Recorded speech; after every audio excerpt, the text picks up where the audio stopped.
Made to be brilliant. Welcome to this new session, beautiful Friday session on your unique beauty and your calling to be the queen on your journey to embrace your awesomeness, your femininity, and unleash your power. So this is the second step. The second step is understand that you are made to be brilliant. That gives you a regal attitude that guides you to develop regal values and posture.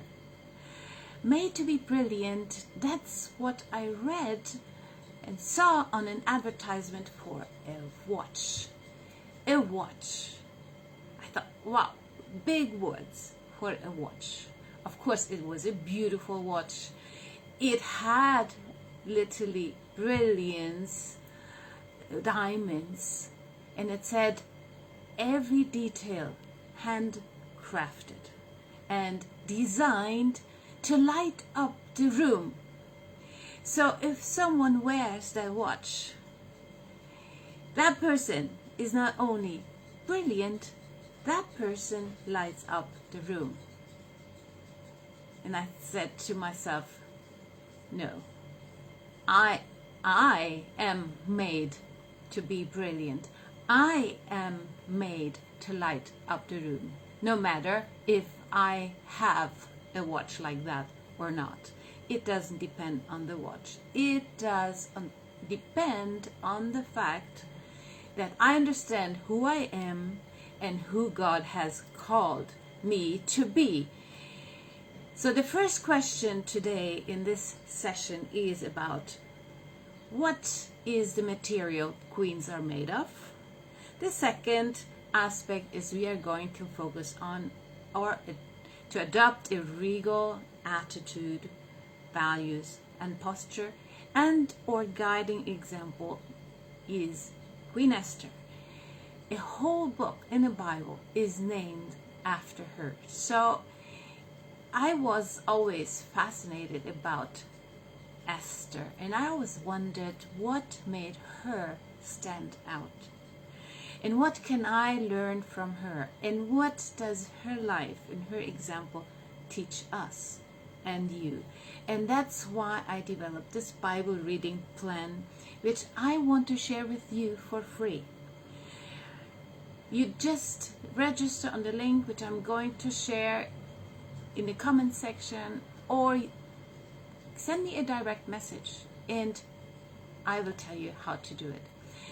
But it's really a message which I think you need to hear. You need to reflect on, and I think it will help you to unleash this queen, this potential that is in you. So the first question, what is the material queens are made of? First, Bible verse, Psalms 8 verse 5, it says that we are made not only as image bearers of God, but a little lower than the Elohim, like the angels, and that we are crowned with glory and honor and beauty. That's so wonderful. And that's for all of us. Even though we are and we feel like we're just ordinary people, and we are, but God gives us His ownership, and He gives us this worth, and He gives us this calling. Gene Edwards, the author of The Tale of the Three Kings, he describes three different kings in the Bible. One of them is King Saul, the other is King David, and the other is King Absalom. And they are different in their leadership style, and they are different in their ending. And what made King David stand out in this line of kings? It was his attitude, and it was his willingness to go through the school of brokenness, to accept that God is in control, you are not, to accept that He would do everything it takes while there is this waiting time to do the training and to get ready for this call. There's a story that I also find fascinating. I don't know if you have heard about it, Acres of Diamonds. I would really recommend you to look it up and read about the story.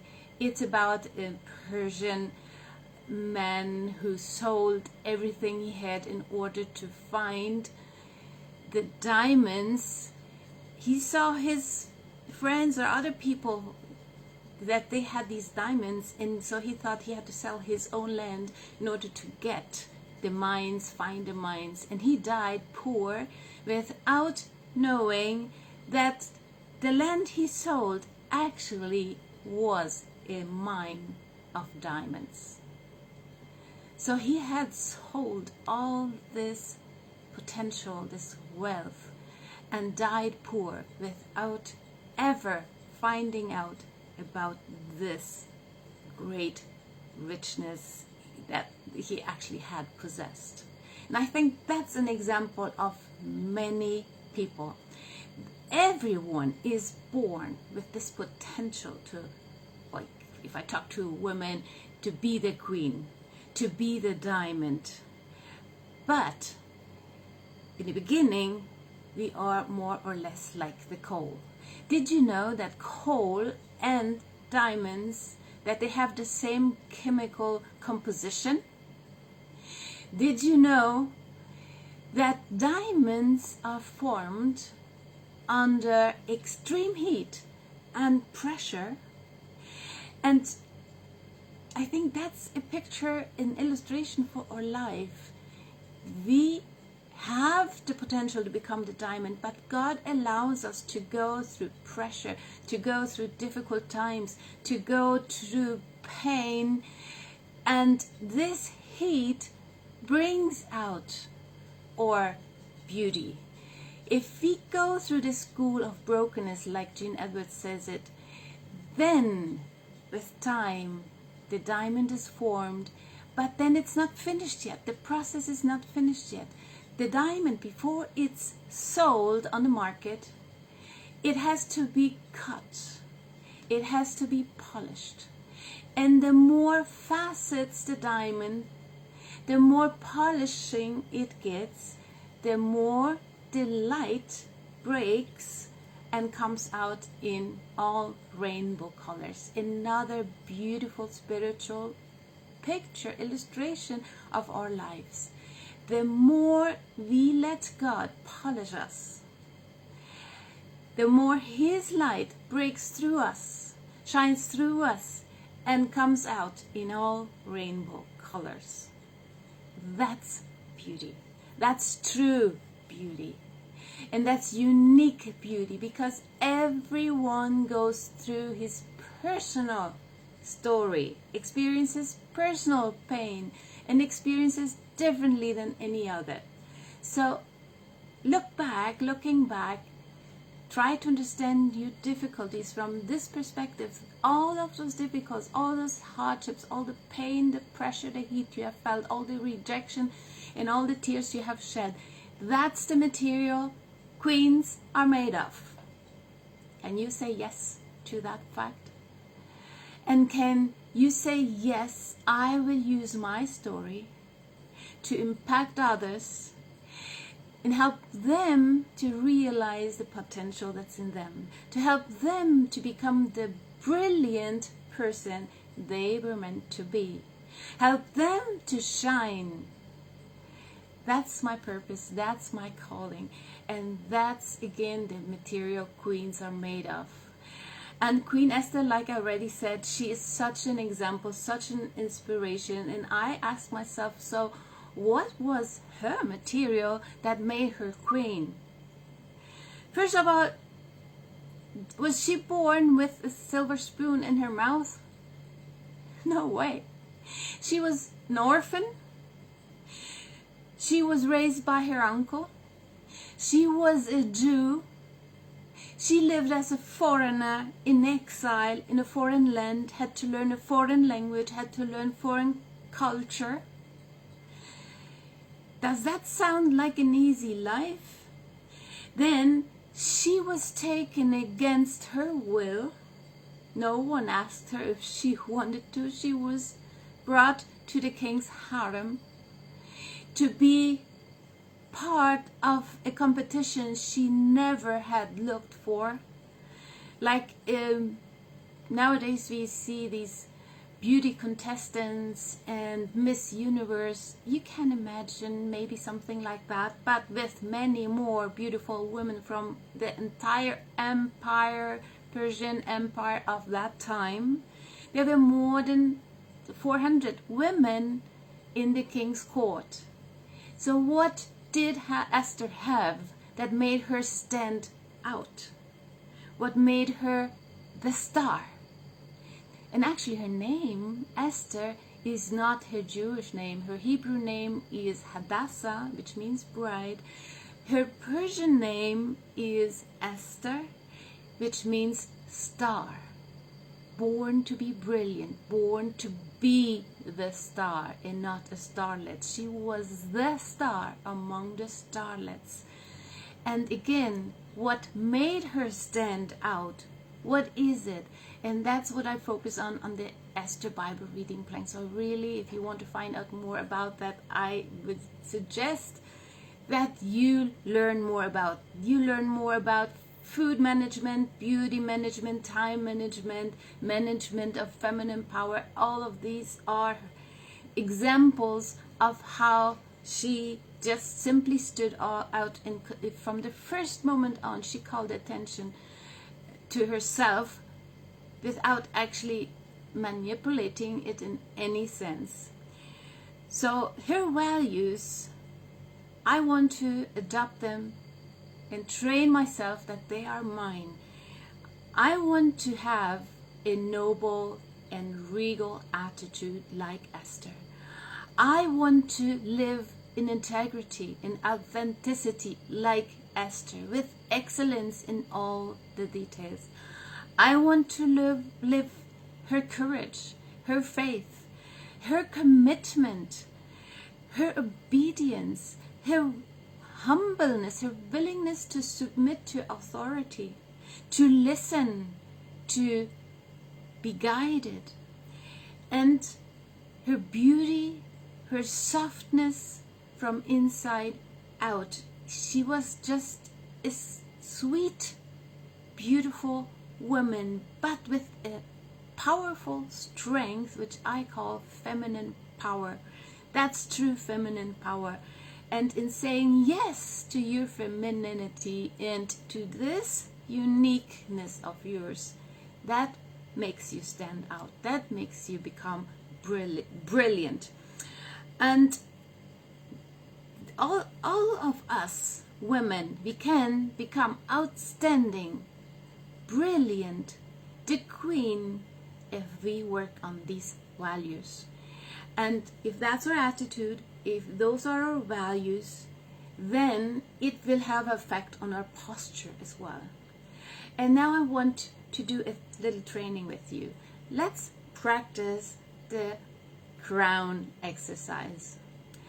For just a few seconds, imagine on your head there is a crown. Remember, you're a queen. You're called to be brilliant. You are called to stand out. Close your eyes. Feel the weight of the crown. Imagine how it looks like, how it feels like. Does it have diamonds in it or other gemstones? Just feel it. And now open your eyes again and ask yourself, what happens if I don't have a regal posture? The crown will fall off. So adopt your regal posture, and remember, there are always the Hamans in our lives. Like in Esther's story, there was this enemy Haman who had this evil destructive plan to destroy all the Jews. And this evil spirit is at work all the time wanting to destroy God's people, God's chosen people. And therefore, decide today and every day again to wear your crown. You are chosen, you are royal, adopt royal posture. And in order to help you to remember this, do the following exercise. Push with your hand against your head, the other one goes behind your back. So adopt this regal posture, royal posture, and now push against the crown, push against your head. But you keep your head up, you keep your head straight. Push for a few seconds and then let go. Now change sides and do it from the other side. Again, the enemy tries to throw your crown from your head, but you don't let it happen. You adopt the royal regal posture. You are strong, you're courageous, and you don't let it happen. You're focused on your calling, you're focused on being brilliant. And while you keep repeating this several times and always keeping this posture for a few seconds, this will strengthen your back, this will relax your neck. And also do the standing in front of the mirror, and while you're standing, pull your stomach in, because then you can also train your muscles here in your tummy. So repeat the crown posture, sitting like a queen, standing like a queen, and go encouraged, go and be brilliant and be light, and let God's light reflect through your life in all the rainbow colors. I love you. Have a blessed and beautiful weekend, and see you again for another session next week on Friday. And don't forget to sign up for the free Bible reading plan, Planesther. Learn from her and be the queen.